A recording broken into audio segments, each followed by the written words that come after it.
नगर परिषद निवडणुकीची रणधुमाळी ही सुरू झालेली आहे आणि प्रत्यक्ष प्रचार सुरू झालेला आहे.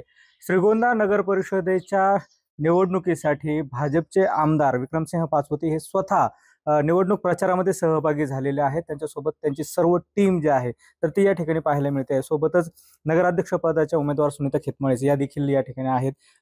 एक जर नगर परिषदेचं चित्र बघितलं तर इथे महिलांना जास्त उमेदवारी दिली आहे. काय नेमकं याच्या मागचं? ते मुळात मी आमचा एक संकल्पना आहे. आपण पाहतो की कोणतीही पिढी घडवायची असेल, कुटुंब घडवायचं असेल, त्याच्यामध्ये महिलेचं योगदान हे खूप मोठं असतं. त्यामुळे आज श्रीगोंदा घडवणं गरजेचं आहे. श्रीगोंदाला विकासाच्या मार्गावरती नेणं गरजेचं आहे. त्यामुळे योग्य मार्गावरती नेण्याचं काम ही फक्त महिला, घरची माता भगिनी जशी करते त्याच पद्धतीने आमच्या 14 ज्या महिला उमेदवार आहेत, म्हणजे 23 पैकी 14 आम्ही महिला उमेदवारी दिलेल्या आहेत. तर नक्कीच ह्या महिला उमेदवार श्रीगोंदा घडवण्यामध्ये मोठं योगदान देतील या दृष्टिकोनातून आम्ही विचार केलेला आहे. आणि ह्या महिला सुद्धा उच्च शिक्षित आहेत. म्हणजे आमच्या इकडे रिटायर्ड प्रिन्सिपल आहेत. आमच्याकडची म्हणजे सगळ्यात लहान जी आमची उमेदवार आहे ती आत्ताच नुकतंच इंजिनिअरिंग पूर्ण केलेली आहे. त्यामुळे ग्रॅज्युएट अनेक आमच्या महिला आहेत. आणि ज्यांचं काही ग्रॅज्युएशन झालं नसेल तर अशा महिलांना कामांचा अनुभव आहे. आणि नुसता कामाचा नाही तर पालिकेतल्या कामाचा अनुभव आहे. आमच्या नगराध्यक्षपदाचे जे उमेदवार आहेत त्यांनी 2.5 वर्ष नगराध्यक्ष म्हणून काम केलेलं आहे. आणि ते कुटुंब सांभाळून हे सगळं करतात. कारण पतीच्या गेल्यानंतर संपूर्ण कुटुंबाची जबाबदारी, घरातले लागोपाठ 3 पुरुष गेले होते, त्यामुळे नक्कीच जबाबदारी म्हणजे ह्या महिलेवरती आली होती. आणि कुटुंब प्रमुखाच्या पद्धतीने, ज्या पद्धतीने त्यांनी ही जबाबदारी उचललेली आहे त्याच पद्धतीने उद्या पालिकेचं प्रमुख म्हणून ते योग्य पद्धतीने काम करतील हा विचार डोळ्यासमोर ठेवून आम्ही यांना संधी देण्याचा प्रयत्न केला. यात आणखी एक वैशिष्ट्य म्हणजे नगराध्यक्ष पदाच्या उमेदवारीसाठी आपल्या कुटुंबातून देखील एक सदस्य होतं, पण त्यांची माघार झाली आणि खेतमाळेस यांना संधी दिली. ते मुळात काय असतं, काही राजकीय डावपेच खेळायचे असतात. पण हे तितकंच खरं आहे की आमच्या कुटुंबातल्या ज्या माझ्या भाऊजाई आहेत इंद्राणी पाचपुते, यांच्या नावाला ही शहरातनं खूप पसंती मिळाली होती. आणि शहराची इच्छा होती की पाचपुते कुटुंबातल्या कोणत्या तरी व्यक्तीने नेतृत्व करावं. पण आम्ही ठरवलं की कुटुंबापेक्षा पाचपुतेंचा जो परिवार आहे हा खूप मोठा आहे. म्हणजे साधारण 1980 पासून ज्यावेळेसपासून आदरणीय बबनदादा हे राजकारणात आलेत त्यावेळेसपासून आमचा परिवार वाढत चाललेला आहे. त्यामुळे आम्ही जे कोणी कार्यकर्ते असतील, नेते मंडळी असतील, हे आमच्या परिवाराचा सदस्य म्हणून आम्ही पाहत असतो. दुर्दैवाने आज म्हणा किंवा आमच्या ज्या निर्णयामुळे जरी ही श्रीगोंद्याची नगराध्यक्ष पदाची उमेदवारी आमच्या कुटुंबात नसेल तर ती आमच्या परिवारात नक्की आहे. त्यामुळे नक्कीच परिवाराचे सदस्य जे आहेत, म्हणजे कायम खेतमाळीस कुटुंब असेल, बाकी इतर घटक आहेत, हे जे सगळं आहेत यांना आम्ही स्थान देण्याचा प्रयत्न केला आहे. आणि भारतीय जनता पार्टी हे ह्या पार्टीचं म्हणजे वैशिष्ट्यच असं आहे की ही कार्यकर्त्यांची पार्टी आहे. आणि सर्वसामान्य कार्यकर्त्यांना म्हणजे निवडणूक कोण हाताळणार.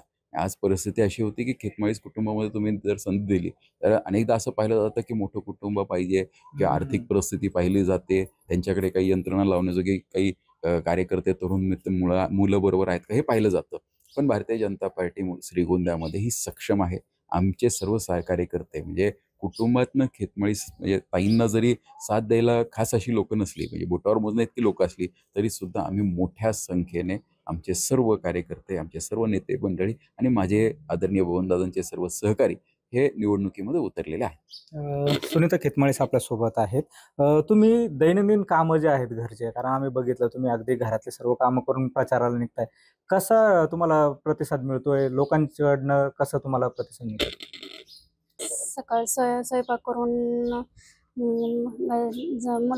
जनावरांचं करून शेतीतले कामं आवरून मग घर टू घर फिरून प्रचार करतो. काय नेमके मुद्दे असतात किंवा काही लोक आपल्याला काही विचारतात किंवा काही प्रश्न आहेत की जे आपल्याला सोडवायचे आहेत? कारण आपण याच्या अगोदर देखील काम केलंय नगरपंचायतमध्ये, नगर परिषदेमध्ये. कसं नेमकं पुढचं नियोजन आहे? काय काय बदल करायचे तुम्हाला? लोकांच्या समस्या, रस्ता, पाणी, लाईट या समस्या येतात त्या मी दादांच्या माध्यमातून सोडण्याचा प्रयत्न करीन, ते त्यांना शब्द देते.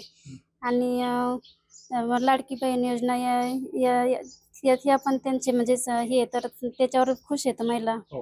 हो. लाडक्या बहिणींना आपण संधी दिली, लाडक्या बहिणीचा किती परिणाम होईल? ते खूप परिणाम होईल. आमच्याकडे 50% जास्त महिलांचं मतदान या श्रीगोंदा शहरामध्ये आहे. आणि काय होतं की श्रीगोंदा शहर हे परिघासामध्ये खूप मोठं शहर आहे. म्हणजे अनेकदा पाहतो की शहर जरी असलं तरी श्रीगोंदा हे जवळजवळ 60% वाड्या वस्त्यांवरती बसलेला आहे, 60%पेक्षाही जास्त. त्यामुळे आमच्याकडे वाड्या वस्ती आणि शेतकरी वर्ग हा खूप मोठ्या प्रमाणावर आहे. त्यामुळे श्रीगोंद्यातला उमेदवार हा सर्वसामान्य असावा. आणि आजही आमच्या वाड्या वस्त्यांवर रस्त्यांची अडचणी आहेत.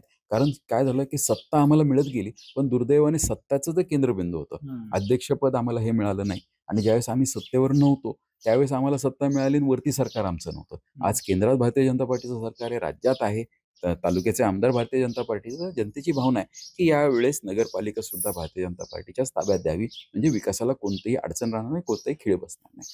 एकूण जर बघितलं तर श्रीगोंद्याच्या जनतेनं ठरवलेलं आहे की ही नगर परिषद जी आहे तर ती भाजपच्या ताब्यात द्यावी, असा विश्वास जो आहे तर तो आमदार विक्रमसिंह पाचपुते यांनी व्यक्त केला आहे. कॅमेरा पर्सन प्रसादसह सुनील भोंगळ, एबीपी माझा, श्रीगोंदा, अहिल्यानगर. एबीपी माझा, उघडा डोळे बघा नीट.